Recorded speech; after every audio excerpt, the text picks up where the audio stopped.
마태복음 3장 1절로부터 이제 12절 말전까지는 그 세례 요한이 천국 복음을 전파하는 거예요. 천국이 다가왔다는 이야기를 전파하는 이야기가 나온 것입니다. 그때 세례 요한이 이르러 유대 광야에서 전파하여 말하되 회개하라 천국이 가까이 왔느니라. 그는 선지자 이사야를 통하여 말씀하신 자라 일렀으되 광야에 외치는 자의 소리가 있어 이르되 너희는 주의 길을 준비하라. 그가 오실 길을 곧게 하라 하였느니라. 이 요한은 앞에 세례라는 말이 붙어요. 왜냐하면 요한이 그 소명이 뭐였냐면 여기에 광야에 외치는 자의 소리예요. 광야에 외치는 자의 소리. 우리가 이 뒤에 다른 복음서를 보면 마리아가 성령으로 잉태하였을 때 이제 제사장 친척 제사장을 찾아갈 때 친척 제사장도 나이 먹어가지고선 임신을 하지 못하다가 이제 하나님께서 임신을 시켜서 그때 이 세례 요한이 복중에서 예수 그리스도를 보고 뛰놀았어요. 막 반갑고 그 복되다 해갖고선 뛰놀았는데 그것이 벌써 뭐예요? 이게 다 하나님께서 뜻하신 바가 있어서 그렇게 다 이루어서 가는 거라 이 말이에요. 그래서 우리가 그 마가복음에서도 1장 2절에 보면 선지자 이사야의 글에 보라 내가 내 사자를 내 앞에 보내노니 그가 내 길을 준비하리라. 광야에 외치는 자의 소리가 있어 이르되 너희는 주의 길을 준비하라. 그의 오실 길을 곧게 하라 한 것과 같이 세례 요한이 광야에 이르러 죄사함을 받게 하는 회개의 세례를 전파하니 이렇게 나오죠. 이게 다 선지자 이사야의 글에 이게 뭐냐면 세례 요한이 이미 준비되었던 사람이라 이 말이에요. 그래서 세례 요한은 엘리야와 같은 사람이에요. 엘리야와 같은 사람. 우리가 뒤에 복음서를 보면 엘리야와 같은 사람을 보내서 능력 있는 사람 이런 사람을 보내서 그 하나님께로 이 백성들이 마음을 돌아오도록 하고 그래서 복음을 받아들일 준비를 하게 하는 사람이에요. 이사야서 40장 3절 말씀인데 여기에 40장은 이런 말이에요. 1절부터 보면 너희는 하나님이 이르시되 너희는 위로하라 내 백성을 위로하라. 너희는 예루살렘의 마음에 닿도록 말하며 그것에게 외치라. 그 노역의 때가 끝났고 그 죄악이 사함을 받았느니라. 그의 모든 죄로 말미암아 여호와의 손에서 벌을 배나 받았느니라 할지니라 하시니라. 외치는 자의 소리여 이르되 너희는 광야에서 여호와의 길을 예비하라. 사막에서 우리 하나님의 대로를 평탄하게 하라. 이렇게 되는 거예요. 이게 이사야서 이때 말씀이 뭐냐면 이제 바벨론으로 다 끌려가서 망하는 거예요. 이게. 그래서 그들이 여기 보면 이사야가 히스기야 왕에게 보라 날이 이르니 내 집에 있는 모든 소유와 내 조상에 오늘까지 쌓아둔 것이 모두 바벨론으로 옮김받되고 남을 것이 없으리라. 이렇게 되는 거예요. 그러니까 이스라엘 나라가 바벨론에서 완전히 멸망하는 거예요. 그런데 40장서부터 이제 위로하는 거예요. 그러나 그것이 끝이 아니다. 외치는 자의 소리가 있고 그들이 와서 여호와의 길을 예비할 거고 사막에서 하나님의 대로를 평탄하게 해서 이제 여호와의 손에서 너희 노역의 때와 죄악의 벌이 받는 것이 끝났고 너에게 구원이 이르질 것이다 라는 거예요.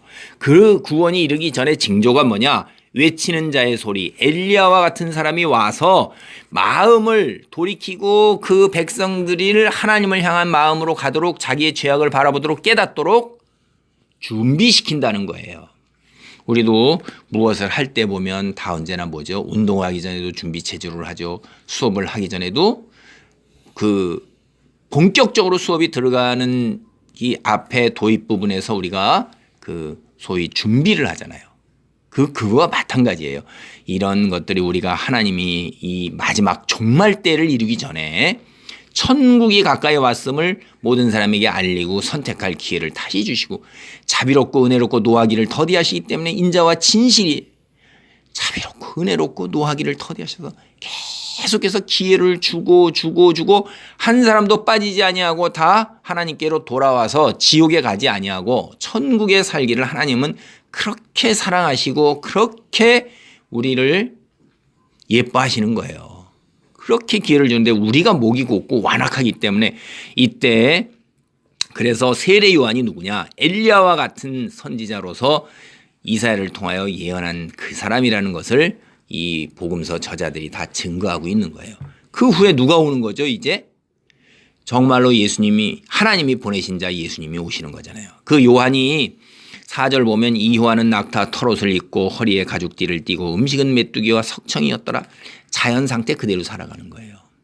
하나님 앞에서 사람들을 떠나서 광야 속에서 하나님을 영적으로 만나면서 하나님의 자기 소명을 깨닫고 온 사람은 이 세례 요한이 유일해요. 이미 태어났을 때부터 자기가 이 땅에서 해야 할 일이 뭔지를 알고 온 분이에요. 성경을 보면. 참 예수님이 세례 요한을 보고 태어난 자 중에서 세례 요한만큼 큰 자가 없다 이렇게 말씀을 하셨어요.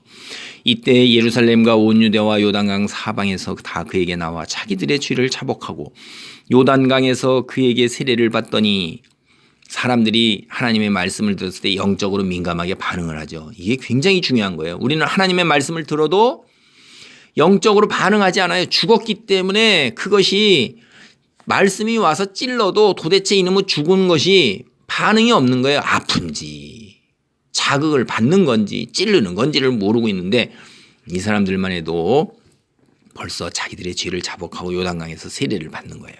그런데 진짜 7절 한번 보세요. 요한이 많은 바리새인들과 사두개인들이 세례 베푸는 데로 오는 것을 보고 이르되 독사의 자식들아 누가 너희를 가르쳐 임박한 진노를 피하라 하더냐. 그러므로 회개에 합당한 열매를 맺고 속으로 아브라함이 우리 조상이라고 생각하지 말라. 내가 너희에게 이르노니 하나님이 능히 이 돌들로도 아브라함의 자손이 되게 하시리라. 이 바리새인과 사두개인들은 종교 지도자예요. 바리새인들은 그 마을에 있어 가지고선 이 사람들의 그 종교적인 그 가르침을 가르쳐주고 생활 속에서 삶과 종교가 일치가 되기 때문에 이 사람들은 사실은 정신적인 지도자일 뿐만 아니라 행정이나 이런 거에서도 사실 다 이 사람이 지도자예요. 이 사람의 말에 의해서 다 이루어지는 거예요. 뭔 하나를 하더라도 제가 안식일에 여기서 나무 단을 묶는데 이게 안식일에 해당되나이까 안 되나이까 라고 바리새인에게 가서 묻는 거예요. 그러면 된다 안 된다를 결정해 주면 그 결정에 그대로 따르는 거란 말이에요. 그러니까 모든 일이 다 바리새인에게 딸려 있는 거란 말이에요. 일반 백성들의 삶은. 그리고 이들은 글을 아는 사람들이고 배운 사람들이고 그리고 사두개인은 예루살렘 그 성전에서 성전 안에서 제사를 드리고 하나님 일을 성전을 관리하고 하는 일을 독점적으로 하는 그 종교 집단입니다. 이들이 다들 사실 부도 괜찮고 경제적으로도 먹고 살만하고 특히 사두개인은 아주 부자죠. 그리고 권력이 대단한 거예요. 그들이 뭐예요? 나는 아브라함의 조상 가진 믿음에 내가 자손이다. 이렇게 그런 것만 가지고선 실질적으로 이 사람들은 하나님의 말씀을 인간의 전통으로 바꾼 거고 뒤에 성경을 봐도 하나님의 말씀을 따르는 게 아니에요. 이중적이고 거짓이에요. 보이기 위한 것으로 하고 마음과 속과 진심은 아니에요. 형식으로만 하는 거예요. 겉으로만 드러내는데 열심히 있는 거예요. 물론 이것도 굉장히 중요한 거예요. 겉으로 드러내는 열심히 있고 플러스 그다음에 뭐야 돼요. 동기까지도 순수해야 되는데 우리는 이런 바리새인이나 사두개인만큼도 열심도 없고 동기도 없어요. 그래서 우리가 참 문제인 거예요. 근데 그래 그들을 일으켜서 형식만 남고 그러니까 율법의 그 말씀의 겉으로만 지키는 데는 무지하게 열심을 내는데 독사의 자식이래요. 사탄의 자식이라고 그러는 거예요. 회개에 합당한 열매를 맺어라. 그렇지 않으면 어떻게 되느냐? 이미 도끼가 나무 뿌리에 놓였으니 좋은 열매를 맺지 아니하는 나무마다 찍혀 불에 던지니라. 이게 뭐예요? 나무 뿌리는 우리는 세상을 가리키는 거예요. 열매를 제대로 맺지 않는 나무는 어떻게 돼요? 세상에서 찍혀서 불, 지옥이에요. 10일 나는 너희로 회개하기 위하여 물로 세례를 베풀거니와 내 뒤에 오시는 이는 나보다 능력이 많으시니 나는 그의 신을 들기도 감당하지 못하겠노라. 그는 성령과 불로 너희에게 세례를 베푸실 것이요 손에 키를 들고 자기의 타작마당을 정하게 하사 알곡은 모아 곡간에 들이고 쭉정이는 꺼지지 않는 불에 태우시리라. 알곡은 믿음과 행위가 일치하는 참된 믿음을 가진 사람이에요. 회개에 합당한 열매를 맺는 사람이에요. 회개만 하는 걸로 끝나는 게 아니라 그 다음에 이들은 곡간 천국에 들어가요. 쭉정이는 믿는 것처럼 하지만은 마음, 행실, 알곡이 열매가 없는 거예요. 그런 사람은 꺼지지 않는 불, 지옥불에 태우는 거예요.